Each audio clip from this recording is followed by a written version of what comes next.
because they hit the whole industry. It's a pretty big deal. I'm looking forward to diving into it. And you told me before this webinar you had some breaking news. I'm interested. Yeah. Stuff that Yeah. just came out today. All right. No, good to know. Well, we'll give it a few more minutes before we get started, Jose. Obviously, we got a little trivia quiz from last week. Uh, Eliza, welcome to the webinar. Jenny, welcome to the webinar. I see we got a support team in here too. Welcome to the Nice. webinar. Tisha, welcome to the webinar. Oh, there's Don. Good morning. Good afternoon. Hope everybody's doing well. Leave a comment or emoji in the chat. Just want to make sure chat's working today. It looks like Eliza was able to chime in from Puerto Rico. Awesome. Eliza, are you a student, healthcare worker, business owner? Hey, Don. Hope you're doing well.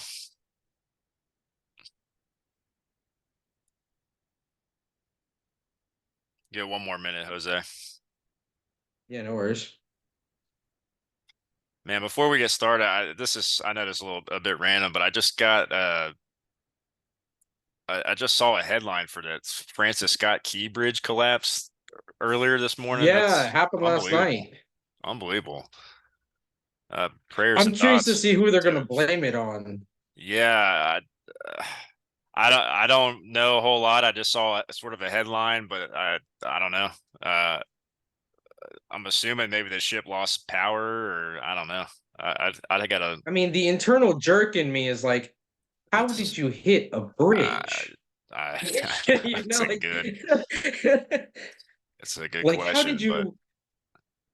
man, It's wild though. Like, if you actually see the pictures, it's crazy. I don't know how many people got caught on the bridge when it hit or anything like that, or what time of day, but yeah. it's wild I though. just saw the footage. It's scary, man. That's like Nightmare Unlocked.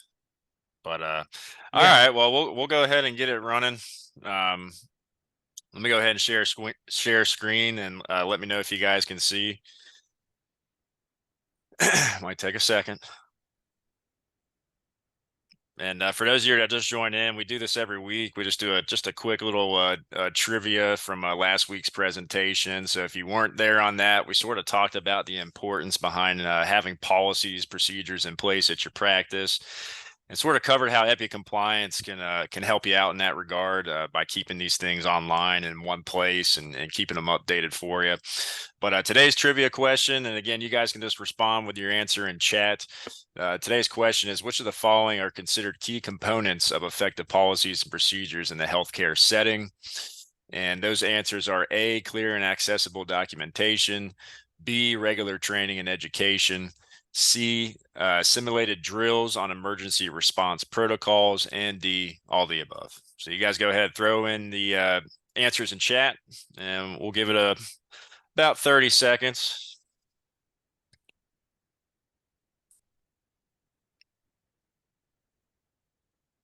Don, I thought you were located in the Baltimore area. That's man, that is crazy. Oh, is that where she is? I thought so. I thought so. All right, I'll give it another 10 seconds. We got some answers trickling in. Fortunately or unfortunately, I didn't throw a whole lot of trickery in this one this week, but just wanted to see where everybody's heads are at. So, again, the question was, which of the following are key components of effective policies, procedures in the healthcare setting? A, clear and accessible documentation, B, regular training and education, C, simulated drills on emergency response protocols, and D, all the above. I would say the safe answer is going to be D, all the above. Again, clear documentation ensures understanding of policies, procedures.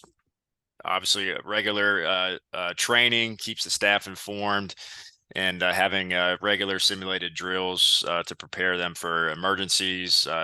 Again, all the above is going to be your answer. So appreciate you guys Did you pick this based on today's topic or just last No, no, week's no. topic No, alone? this was last Because week. it kind of fits for both. A little bit, a little bit. I didn't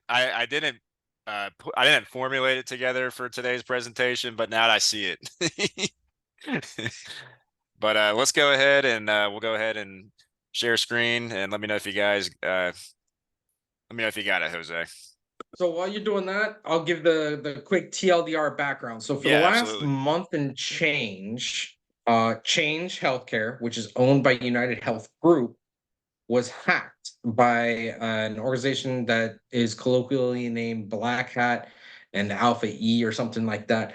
Point of the matter is that if it hasn't affected you in your healthcare business yet, it's because you haven't had to deal with certain aspects of the healthcare industry, but there are so many things that are spidered in. So maybe you don't deal with it, but some of your vendors might, or some of your ancillaries do. So it's been causing a hiccup, so much so that even other EHRs and private practices have been getting hit directly on the fallout. I mean, this has gotten so bad that the AHA president has actually spoken to and wrote a letter to HHS secretary and OCR secretaries to talk about modifications on the breach rules, because who's this breach on, and the cascading effect of the one breach at Change Healthcare.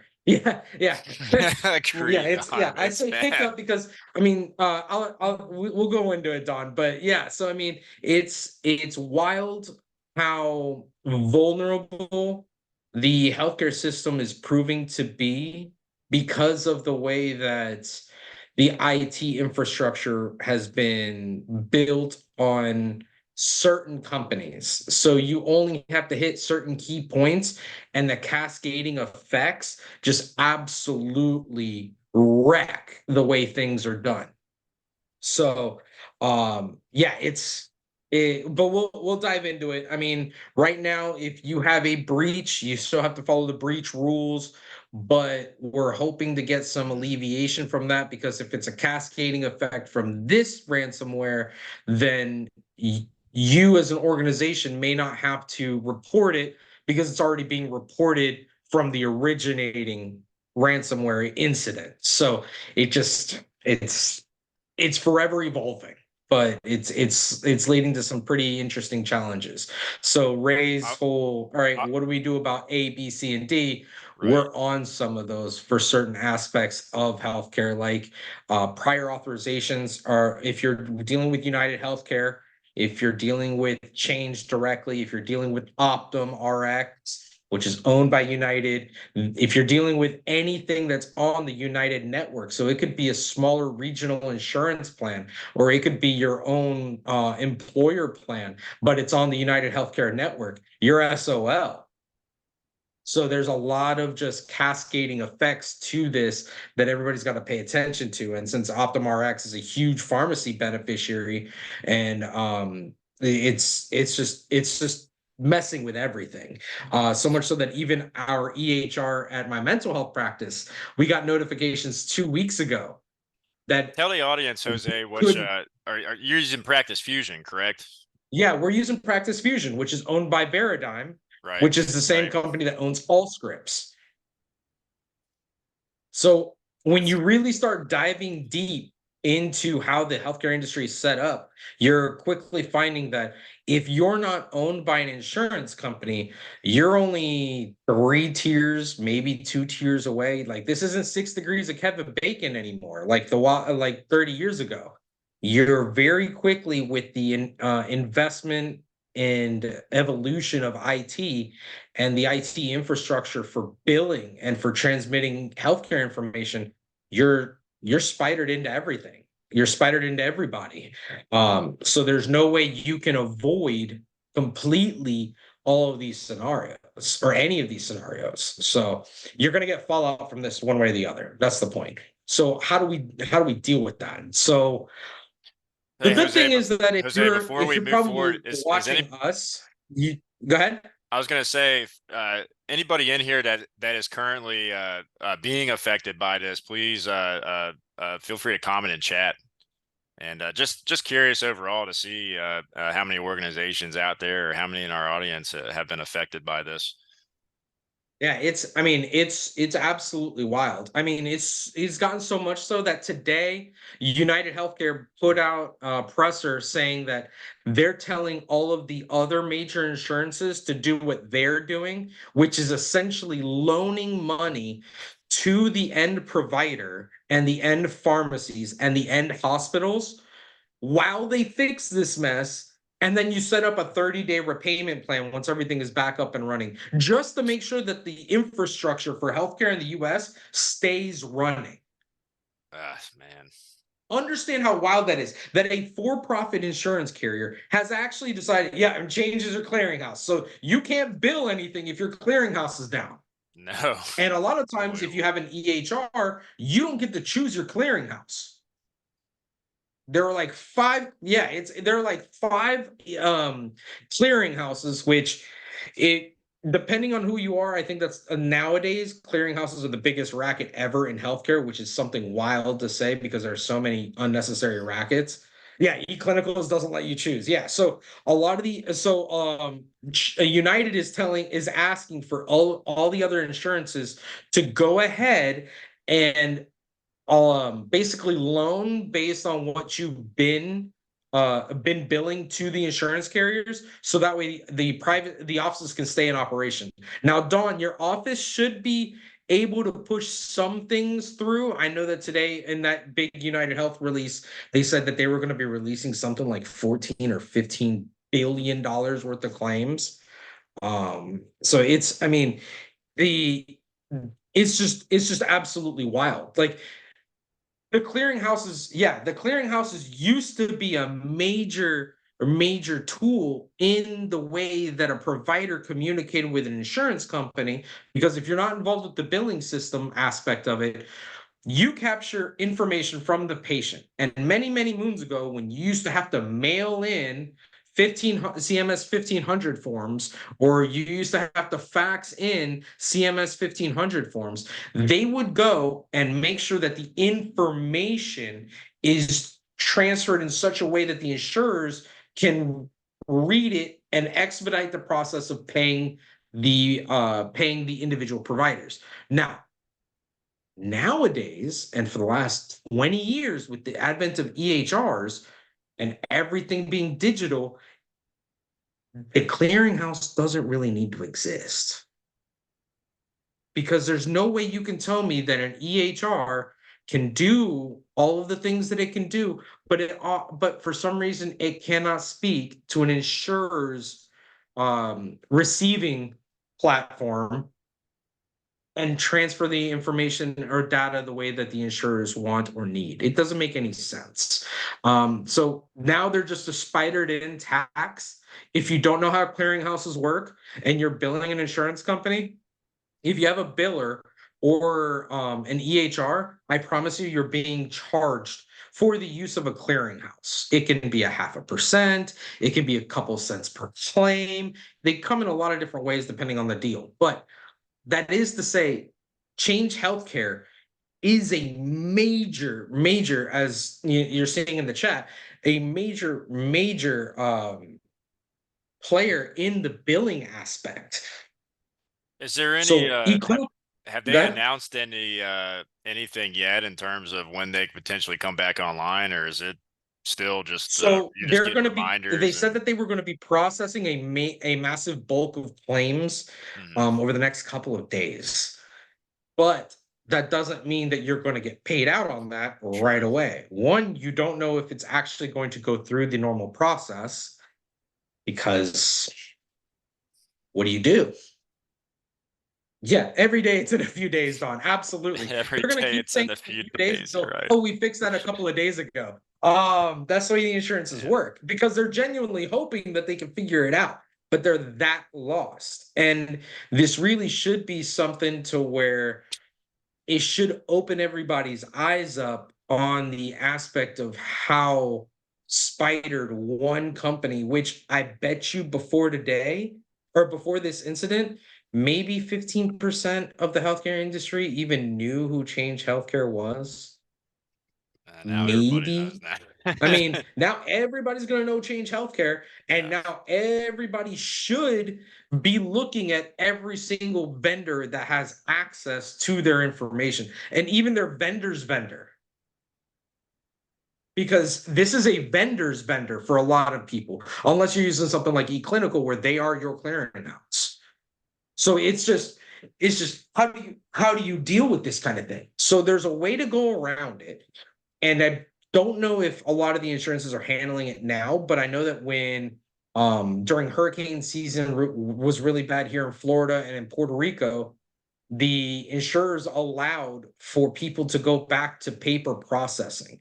The problem is, who the hell remembers how to fill out these forms? That's a good I, question. I'm gonna say something, and it's probably going to insult people, but I don't mean it insultingly.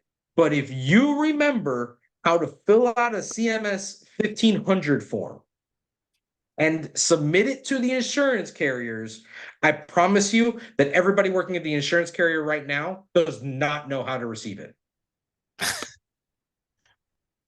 How Right. old is We're that talking, form, Jose? this was a normal part of the process when we had dial-up internet. Oh man, This has that's not been a thing since the beginning of the Obama administration, that 3 presidents ago. yeah, yeah. Wow. We have a whole generation that is about to start being an adult and being a client in healthcare on a regular basis that has no idea. Yeah, yeah, yeah. Thanks, CMS. But then, Don, remember, no one that's working at CMS, no one working at HHS that is processing these claims remembers how to do that. Jose, wasn't there a letter that went out from MGMA to the Health and Human Services Department? Have they responded? Yes. Yes, so MGMA did it, and then a couple days ago was the American Hospital Association that was doubling down on the, hey, I don't want to be part of the breaches. Hey, you got to do something about this. The problem is, what do you do? What do you do? If I'm a clearinghouse, right? Or Mm, let's say I'm United Healthcare. I bought a clearinghouse. You bought a clearinghouse to save money. That's why Optum RX is on it. And then they just go around and pick up all the contracts with as many EHRs as possible so they can right. capture more money. Cool. But if you have four, I mean, there's really four major clearinghouses that most insurance carriers and most pharmacies and most hospitals and most EHRs use. You're seeing what happens if one of them goes down. Now we got to go and call every insurance carrier and be like, hey, do you accept 1500 forms like you used to 30 years ago? Like, I don't mean to insult anybody's age that remembers filling out these forms, but it's Yes. it's a cycle. We're going back old school so that way we can catch up and deal with new school problems. So That's it's the good that's news is that if you're the end provider, you don't have to report this breach right now because this isn't technically your breach. You may be newly affected by the breach because it's finally spidered out to you, but you are not individually the reason why the breach exists. So that's what the AHA is trying to do. Also, the AHA is trying to go and make sure that their hospitals don't have to report a breach because all of them would end up being on that no-no list because all these hospitals have more than 500 patients. So they don't want the black eye of being on that list. what about the There was an yeah. OCR released something saying 1/3 of all patients in the US are affected by this breach. That is a One wild number. third. That is is that the Just, I breaking mean, news that you wanted to share? Because that is that's the unbelievable. that's the big one for me. Is the hey, we don't have to worry about notifying the breach. Hey, the AHA is freaking out, which is always a good thing because they have Mm, good lobbyists. Means that they'll probably get things done. It may not help everybody at the low end, but And then the other good thing was that United is like, hey, if you have a high concentration of United patients or United Medicare Advantage patients and you're not part of that loan program so you can keep operating, get on it. Figure out how you can get in there. Because this is operating capital. Most healthcare practices are right now operating on very slim margins. Mhm. So we've got to make sure that we don't have these kinds of hiccups, because if we have these kinds of hiccups, that's jobs. And that's where you might see something from the federal government in regards to if you're a healthcare worker and you get furloughed because of this hiccup, it's because of this incident. But yeah, oh yeah, Don, the relief is It's always gonna, taking long. yeah. The relief always takes forever. It's Always. You mean you it's what remember? you said earlier. You look at any Every day natural in a few disaster, days. FEMA shows up 2 weeks later, Red Cross 4 months. You know what I mean? Like the relief is always going to take too long to get there. Um, it brings up liquidity issues. Hey, how much operating capital should we have in our practice? Is this something to where maybe as a practice you need to discuss having an insurance, aka like a line of credit on the business that just sits there for these kinds of scenarios. Some people use lines of credits to help offset the cost of bringing on a new provider right away. Other people using it for build outs. But maybe you need to sit down with your executive team and figure out, okay, what is our burn rate? And for those that don't know, that don't have a high college business acumen or anything like that, burn rate is just what your costs are every month. All right, it takes us $20,000 a month to operate. Perfect. How many months should we have operating? Well, depending on who you talk to, I like to use the idea that if it's good for me personally and as a household, it's probably good for my practice. Try to build up a reserve of 3 to 6 months. I mean, that will help. It won't alleviate everything, but even if you have 1 month, that helps. Because hey, all of a sudden this may be awful and we're on month, oh, I think this is a complete month now. So what do you do? Like how do we operate? So we got to have the contingency plans. Yes. We got to have we This is a great way to test those contingency plans. What happens if my EHR is going down? What happens if what if I can't send my pharmacy scripts? Like, so right now United is saying, hey, we're suspending any prior auths, any drug formulary conversations. They're just like, do it, just get it done. I got bigger problems to deal with than fighting you for prior auths. I wish that they would stop prior auths for a lot of things just in general, because they're onerous and the pain in the butt for no other reason than to save money, but it's a whole nother conversation. So yeah, I mean, we will see what the other insurances will do. And I believe that's where DC can put a little bit of pressure on Blue Cross, on Cigna, on Humana, to be like, hey, you need to be lenient while this gets fixed. But this could end up being a problem until late April, early May, easily. Because the problem with IT is finding the hole, then fixing the hole, then preventing that hole gets reopened. Or just don't let it open to begin with.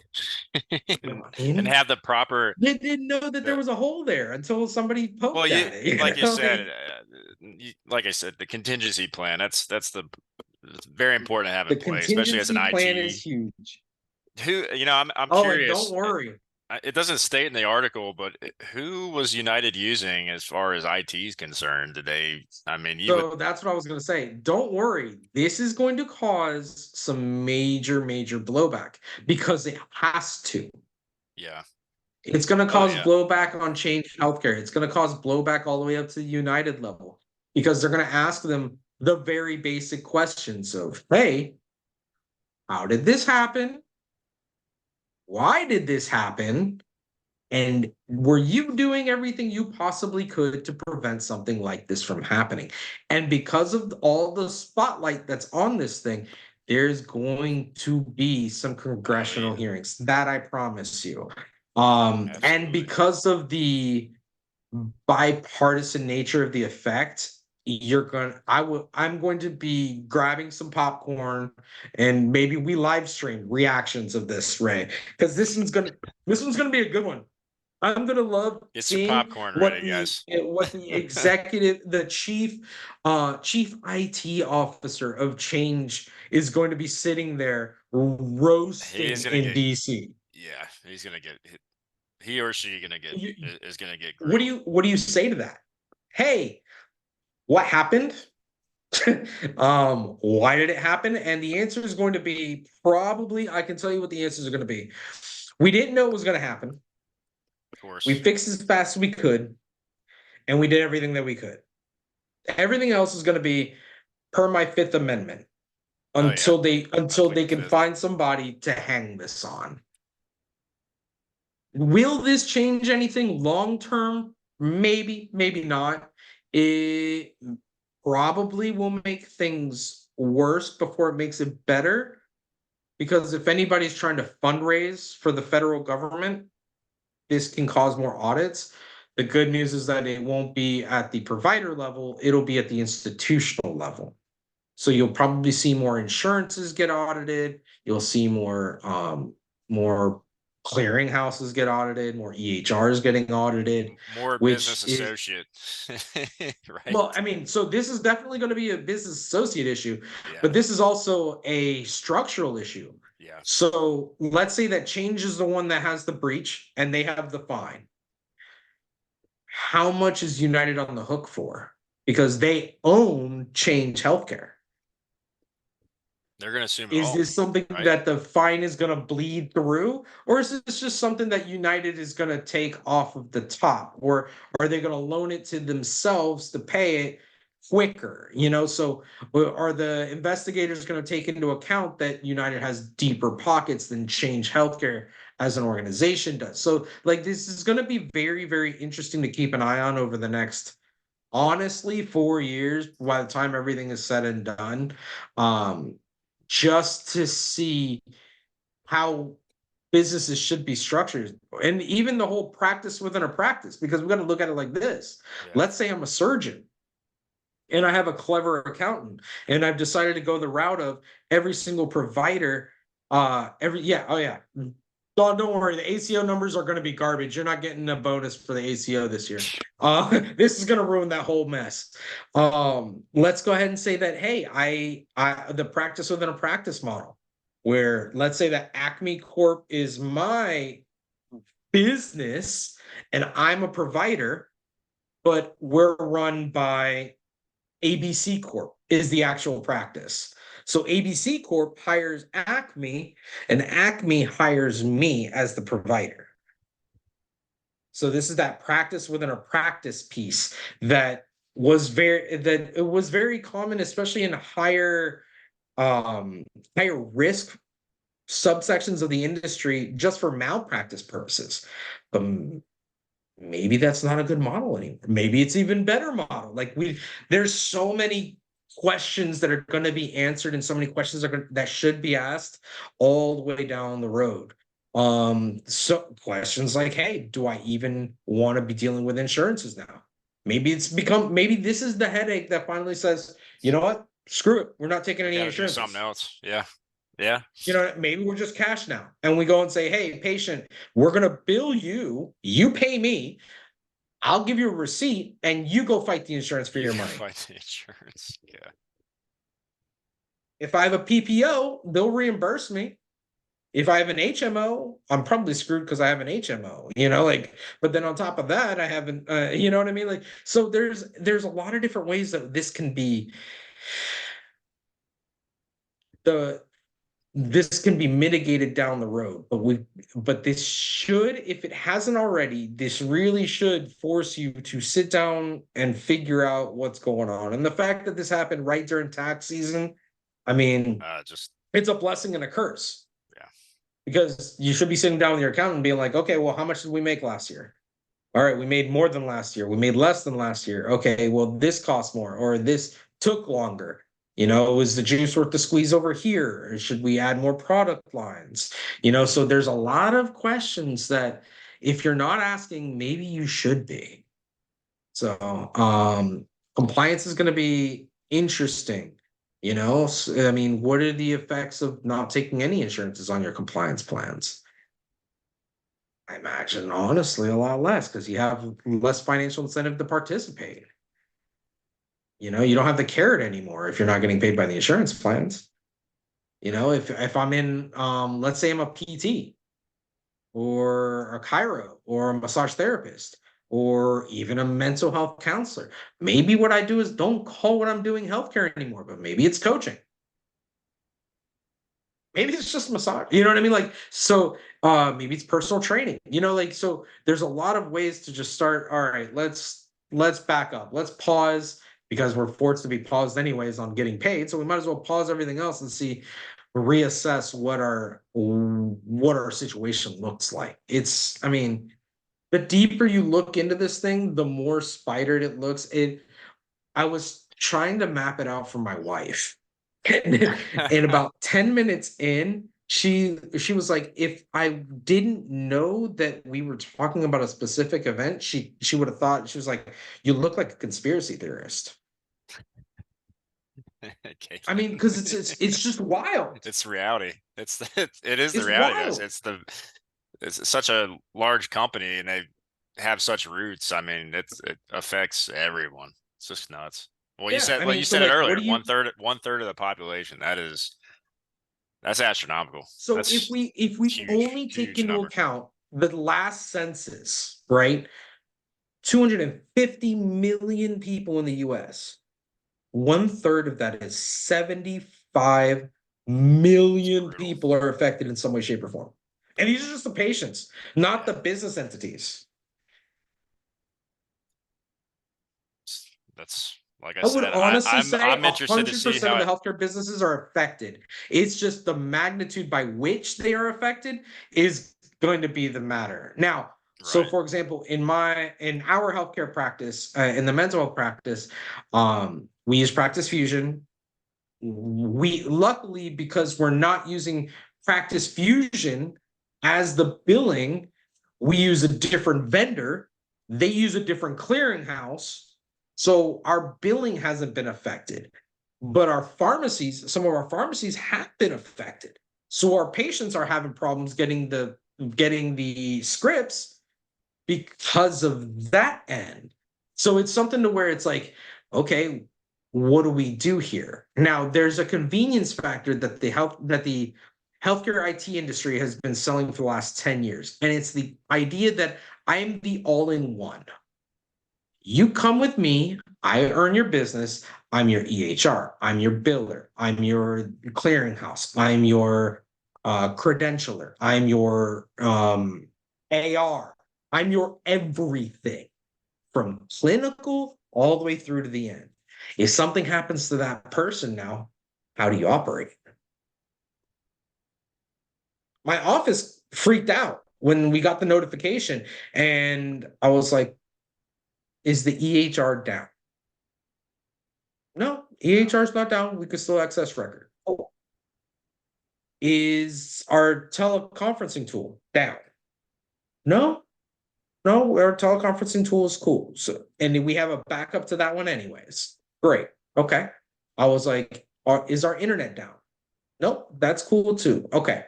Have we had problems sending scripts? Nope, because we use a different vendor for that. Even though it may push through on Practice Fusion, we use another tool for the electronic tokens. So for those patients that are on class twos that, can't afford to wait 72 hours, 4 weeks for this to get fixed, so it's very, very, very much how we got to be critically thinking about this stuff. Have a backup to your We've got to backup, figure out you know. how to prevent this stuff from happening. I mean, I just the fact that it was so vulnerable is I'm wild to me. interested. Well, that right there is just scary to me, but I'm interested to see how they managed to get in that easy, right? I mean, Would wager if I mean, I have no insight, none it'll of come my out eventually. I, contacts. I can guarantee you this, everyone, that we'll probably be having at least one or two more webinars with updates Oh. minimum.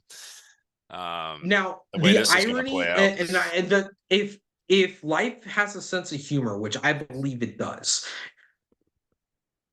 I bet that the issue is going to come out to being something extremely pedestrian and innocuous. Like somebody just went to go and download an update for a server, and boop, And they boom, that's when they they got put in. in a Trojan horse along with that update because they downloaded it from somewhere they shouldn't have.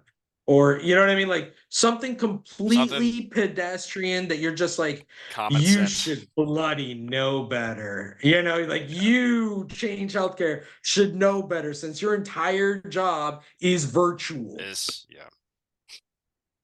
I bet you it's that. I doubt it was like a brute force hack where everybody got together, started drinking a ton of energy drinks and just brute force hacked against those firewalls. I highly, I don't highly, know. highly. They got a name, Alpha V. Yeah, I mean, Black but Cat. even if it's one of these, even if it's one of these hacker consortiums out of Eastern Europe, Yeah. Prague, or out of the Czech Republic, or out of Hungary or Poland or something like that, where a lot of these guys are coming from, or even Russia. Um, I I would love to know what the issue, what they did. I would love to know it. They'll never tell I us, like to see but I if they get highly doubt caught that it's a too, brute or force hack. It just takes too long. And then when you do a brute force hack like that, even if you're passively monitoring, it should ping that there was a brute force do hack. you think they'll catch this group Now, physically? oh well, let me take that back. It doesn't matter if they catch them. I was going to say if they do, you would think they would Does interrogate them and see how they managed to do doesn't it. matter. Most of these guys, and this is the problem with these ransomware attacks, Yeah. and these ransomware attacks in general, and all these healthcare IT attacks, cyber attacks. These guys are in countries that have non-extradition treaties with the U.S. Right. Right. I mean, So if you have a non-extradition treaty, I can point my finger. The federal government can point their finger. Don't you dare go to a country where we have an extradition treaty, or we're gonna get you. they're Please. basically untouchable. You're joking, right? Like, I mean, they could probably just go ahead and just say who they are by name, and there's nothing we could do about it. If you have the sophisticated technological ability to do what they did, they have the ability to literally change their name. That's a good So my point. name is Jose Delgado. If I have that ability, I promise you I could change my name to Will Smith. Yeah. I mean, No, it's the logic. You know what I yeah, mean? Like, no. you mean to tell me that they don't have the ability to fake a social security card, to fake a passport, to fake an ID That's like a flick of a from wrist for another them. country? You know what I mean? Like, you're even if you knew who these guys were, short of sending a cruise missile up their keister, you're not gonna do anything. Which I mean, I'm not gonna get political, but we know one guy that would, if we knew who their name was, he would do it. Yeah. So I It's just I it's wild. It's absolutely wild. But I would bet when everything comes out, which it will, because this has got too many eyes on it now. And especially when it happened, and every day that it takes longer and longer to resolve, the worse and worse the beating is gonna become. have they Um, announced this on mainstream media yet? You know? no, no, this has been No. super quiet. It's kind of I'm kind of it's annoyed by that, honestly. yeah, I that's think interesting. that I think that some of the issues that have been popping up um internationally have been catching Sure. more of the limelight. This will go. Um, I eventually this has got to make some headlight for sure. Some headline. you'd be surprised. A lot of breaking news like this in healthcare doesn't pop up on major media. I mean, oh, what was it, 7 or 8 years ago, Allscripts got ransomware to where you couldn't even access Allscripts. That never hit major media. And people were locked out What for was the two turnaround time on weeks. that? 2 weeks? It was like 2, 3 weeks. So if you're a practice and you can't even access your EHR, Yeah, that's a bad. lot of people are just straight up neutered. Yeah, that's bad. Unless you have a provider of a certain age that likes to keep things on paper, so at least you have the records. I mean, your schedule. A lot of people's schedules are on their EHRs. Yeah. Yeah. You don't even know who the hell's coming in. Like a lot of this stuff is so automated. I mean, and let's say that your EHR is the one that got hacked, like Allscripts did. Okay, cool. Then who sends out the reminders for the patients to show up to their practice? Probably the EHR through the scheduling system Yeah, or yeah. your phone system. You know what I mean? So it's just Manual and the intervention at sad that part point. is a It's lot of these companies are just white labeling other people's products and services. And they're just adding it as part of their suite of services, but it's really but not theirs. It's somebody else's right. that they're just using and slapping their name on it. So then you have the same vulnerabilities and probably the same not all the benefits from the original creator of the white label. So what do you, I mean, the only way you get there is by asking the question. I would love to see the BAA that eClinicals has with this, because eClinicals also gets paid on this. Mhm. eClinicals has, if I'm not mistaken, last time I looked at an eClinicals contract, because they're an EHR plus the biller, they lower the rate of the EHR because they make a cut of the billing. Wow. Are they going to sue Change Healthcare because of the amount of money lost? I could see that. Absolutely. Well, hold on though. If if my EHR could sue Change, why can't Dawn's practice? I was I was just gonna say that. Do we really want to open? Do the courts and Congress really want to allow that can of worms to be open? In our extremely litigious American society, you can sue for anything, and if anybody can prove damages, it's hey, in January it's we every provider. revenued $30,000. Yeah. Yeah. All the way up until this happened at the end of February, we were on track for another $30,000. And March is zero. It's Yeah, it's absolutely it's craziness. So I'm very, very like this is unheard of, right? So yeah. United Yeah. had to get out in front of it, and that's why I think that they are offering that whole, hey, we'll loan the money out to you. At the end of the day, I wouldn't be surprised if somewhere on that paperwork they say, this is your hush money if you don't repay it. So United goes and says, hey, practice, you Acme, Yeah. you normally bill $5,000 with us because of these patients. We'll go ahead and forward you that money. And at the end of the day, I would bet you that they're going to pull a PPP and say, hey, sign this piece of paper and you don't have to pay that money back. Man. Call me crazy, but I would bet you that'll be cheaper. Dawn, I mean, I was please. yeah. And you know what, Dawn, when you get anything from them, I would love to have you as a guest I was gonna on say with we'll make us. Donna a special guest and she can share the I would love to have that conversation spill the and tea. really, and so that way we can break it down and be like, Yeah. hey, these were some things that, maybe, on the back end of it, maybe 30, 60 days after everything is said and done and back to normal.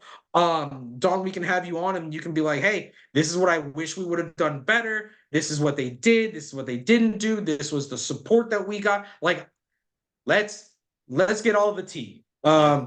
Because this can help everybody figure out what to do and what not to do. And a lot of times when mistakes like this happen, we're just dealing with the frontline effects. So the optics that our patients are dealing with, the issues that some of our vendors that are affected by something like this, it's extremely important.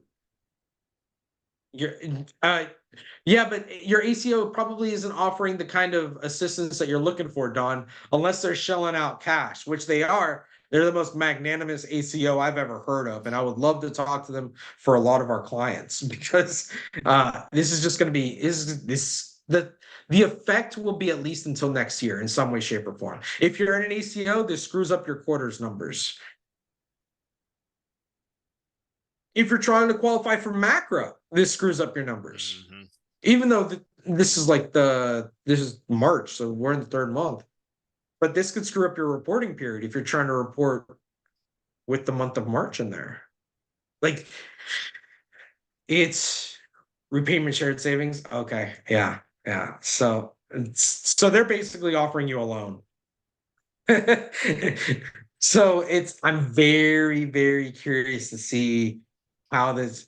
Yeah, agreed. I Better was than gonna a loan say with it's interest. zero Like interest. I'll 100% take agreed. that any day. A Shoot. 100% agreed. I'm looking at the end situation, right? Like if I'm change healthcare, one, if I have an IT person I've ever heard of, I have them on the payroll to help solve this problem because we have to find the problem, then fix the problem. They're still in the fix the problem part, which after a month tells me they didn't find the problem very quickly. This Which is a whole nother question as to how they didn't find the problem quickly. yeah. Who was sleeping at the So wheel? then huh? I said who was sleeping at the wheel? I mean, Crazy. that's a great question. Somebody's head is going to be on a pike. Somebody's head is going to be on a pike. This is too big for it not to happen. The question is if it happens before the congressional hearing or not. Mm. So let's say that we blame this on the IT company. If I'm my IT vendor, which a company like Change probably has their own internal IT. So OCR is going to have a fun day with them, asking all their internal IT about their policies, their procedures, their backups, their integrity of their systems. How often they've been doing breach attempts. What were the results of those breach attempts? Because here's one breach they didn't catch. So I'll be very, very curious who ends up being the fall guy. And then if Change/United come through and say, all right, every provider that was affected, I'm just gonna go ahead and wipe away that whole repayment scheme as your hush money. And then every single patient that's affected, I mean, I That, can only imagine the bill that LifeLock is going to be giving them. Because usually one of the yeah. things that you do as a recompense is, hey, your information is out there. We're going to pay for something like LifeLock to help you if there's any issues down the road. But normally these are not something that your identity is stolen and it's turned around and used within the first 90 days. This is Mm. a multi-year issue. I Yep. mean, I've used the example before, but when USAA got minorly hacked, they went ahead and paid for LifeLock for everybody for 3 years. And that was All I had to acted. do That was was sign acted up upon for it. quickly. Yeah, Yeah. and so all I had to do was sign up for it, and it was paid for by USAA for 3 years. They didn't reimburse me; they flat out paid for it. So I'm very curious to see what the recompense is going to be to all of the patients, and I'm going to be.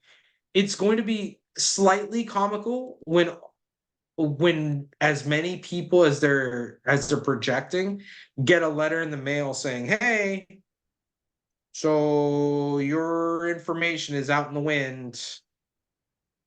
Sorry." That's why you're gonna hear the congressional hearing. Not because everybody in healthcare is pissed off and upset.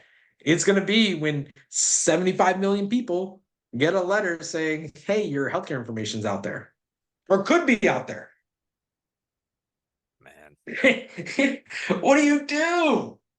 What do you I mean, Like I said, like you said, this we is got ground level right now. This just had this happened a month ago, you know, and well, it's happened a month ago, but the problem is that it isn't fixed. well, it's not fixed, or it's not like they've sent Like out. no. Ray, the I'll read from the article that um all right. So this is an update that was It's just published the updated one. yesterday. The update was yesterday, but it was late Put in the yesterday. chat for the audience as well, if you could. Say what? I said put the link in the chat if you could. Oh, yeah, yeah. So Change Healthcare said its largest claims clearinghouses would come back online over the weekend, more than a month after a cyber attack at the firm. More than $14 billion in charges have been prepared for processing, according to an update from parent company United from Friday. So that's not including anything from this week. Granted, we're still on Right, Tuesday. right, I mean, right. it's not going to be another $1 billion, but I mean, it's a wild amount. They said the electronic payments platform has been restored and the company is working on payer implementations.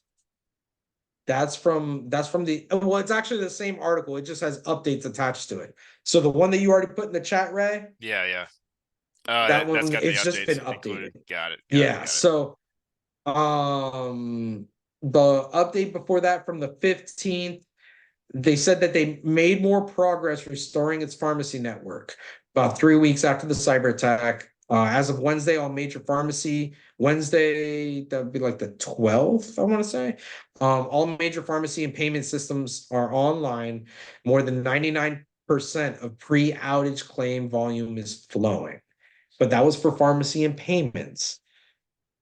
They said some pharmacies are still offline. Problems with infusion pharmacies and Medicaid fee-for-service patient issues are still there too.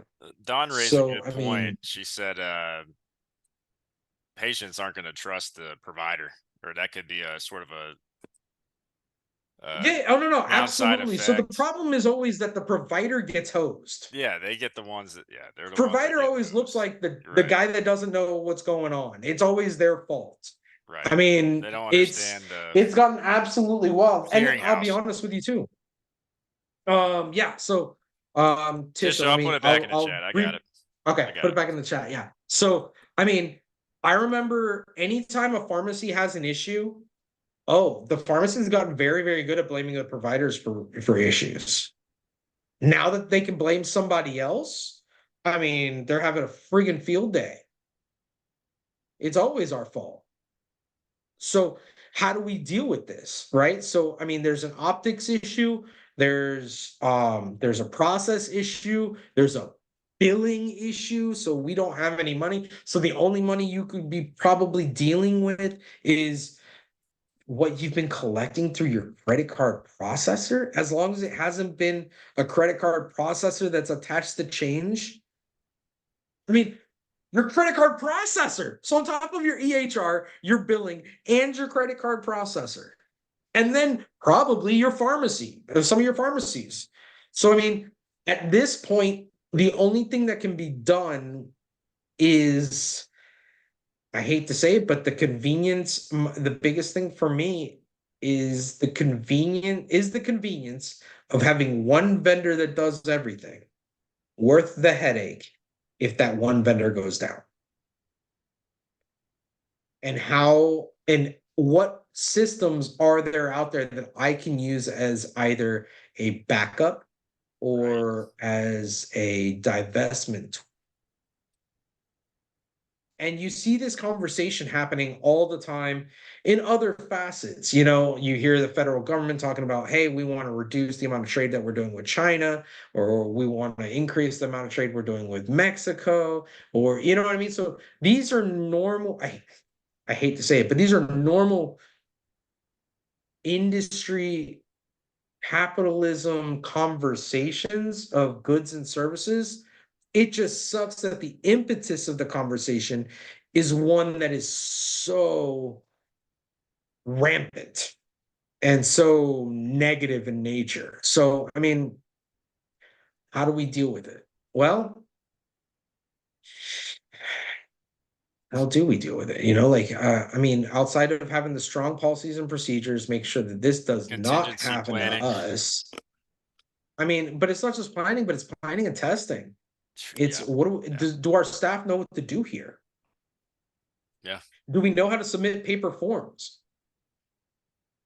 Like, hey, all right, my postage is going to be through the roof. My mailman's going to be like, why are you giving me a giant file box? And I'm going to be like, well, because if I have 30 claims a day, and let's say I have 3 providers, I mean, I'm looking at daily almost 100 claims a day. Mm, And 3 providers is a relatively small practice. right. Now, mind you, if I'm operating within normal industry standards, those 3 providers on a full-time schedule, it's almost they should be generating about 90 grand a month. A month, bro. Yeah, that's Like now, mind you, in the current healthcare environment, in a situation like that, yes, they're revenuing 90 grand a month. But in order to get that 90 grand, they're actually billing 150 grand a month so they can try to get the 90 grand. But realistically, that 90 grand is going to be about 60 grand a month that then they have to chase the patients for chasing. the other 30 or write it off. Like it's a wild, wild game of accounting that always makes it complex. It's overly complex. But that's a whole nother, again, that's a whole nother conversation and aspect of everything. We're here to help. We're here to, I mean, stuff like this is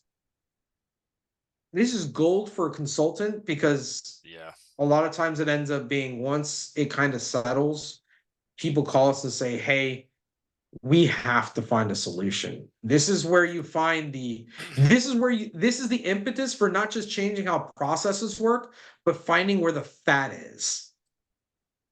So you may find that, hey, all right, looks like we can do the same job with one less mid-level, one less RN, 2 less people in the front office.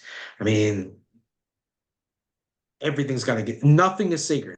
You cannot have a sacred cow if you're running a for-profit business. So, I mean, any questions, any concerns, any conversations, we're more than happy to have the conversation, both Ray and myself. I am looking forward I'm looking Certainly forward to expounding on how this evolves. Yeah. I'm looking forward to what's next. I mean, the court cases that are going to come out of this are going to change the way that people do business. So on a compliance side, FE compliance is going to be busy Oh yeah. I was going to because say as well, Jose, you got to update the BAAs. yeah, update Just BAAs. updating the BAAs. And this may actually go and do something that creates that. Okay, let's say that United used the Change Healthcare and has a BAA with them, even though they're a subsidiary, right? They go and all of a sudden say, hey, all of a sudden now those vendors are going to be even more scrutinized if they don't do everything that they're supposed to do. Let's say there are a lot of these BA business associates that aren't, yeah, we'll sign the BAA agreement, but they're not Not doing actually doing anything anything. on the back end. Hmm. That's where that attestation comes into play. And Dude, this is that's the probably where that's going to be leading to is providers are going to have to interview their business associates and make sure they're actually getting, have the measures in place, especially on the yeah. cybersecurity side of things. End all Yeah. be all. Yeah. My biggest recommendations, because I believe it's about that time anyways. I'm sure we can go into this one for we'll be touching this one. No, I think that yeah. it might be safe to say, Ray, that we touch this topic quarterly. Yeah, no, I think so at this point because, like you said, it's not going anywhere anytime soon, and there's definitely going to be some repercussions, and we're interested to see how it shakes out. Eliza, I appreciate your time. Don, appreciate you being on here as well. Mary, Yeah, 100% I would agree with say you. honestly, It's going to be a everyone, saga. everyone, take a look at every single vendor you have and ask them what they're white labeling. Yeah, no, that's great. Carol, appreciate you. Appreciate you having you on here as well. So, Well, so no, I'm yeah, definitely yeah, interested. yeah. Definitely interested to see how it shakes out. If you guys have any questions or concerns, again, Jose had mentioned it. Please feel free to reach out to us. This is what we do. We're here to help, especially if we can shed some light on anything. Don, we might have to get you on, depending on what you receive.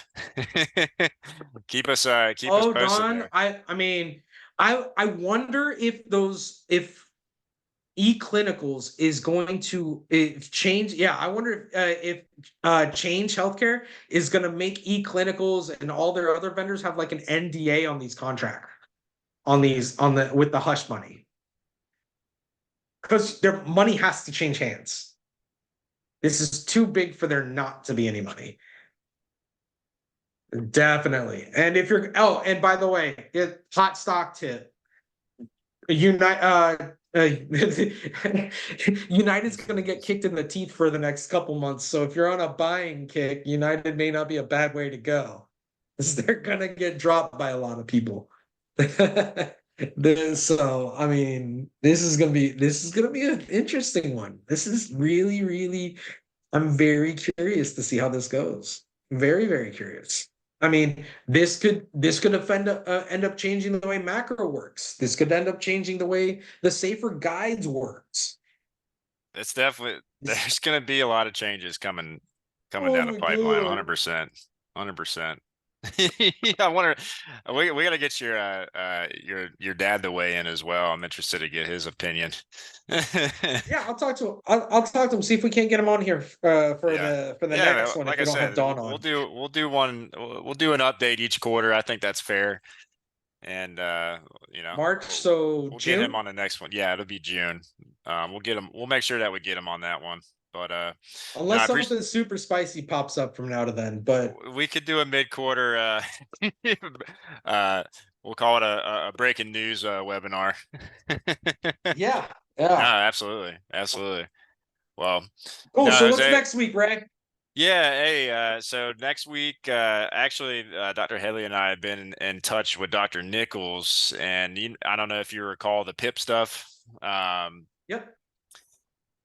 I don't think we're going to be discussing PIP, but we want to discuss sort of the peer review process and the medical care and insurance companies. So, So and peer review obviously, is in what? so peer review, so any independent medical evaluations for PIP customers Gotcha. that are essentially associated with a lawsuit and sort of Gotcha. So all right. So anything insurance related. Cool. yes. Yeah, or So lawsuit related. if you're a If legal's going chiropractic to be looking at your office, notes, this is probably going to be one that you're going to want to look at. if you're a chiropractic or a chiropractor or work for a chiropractic practice, definitely this is a good webinar to be on. So, but Well, stay I mean, tuned. even dealing with a malpractice suit, Or a malpractice suit. That's yes.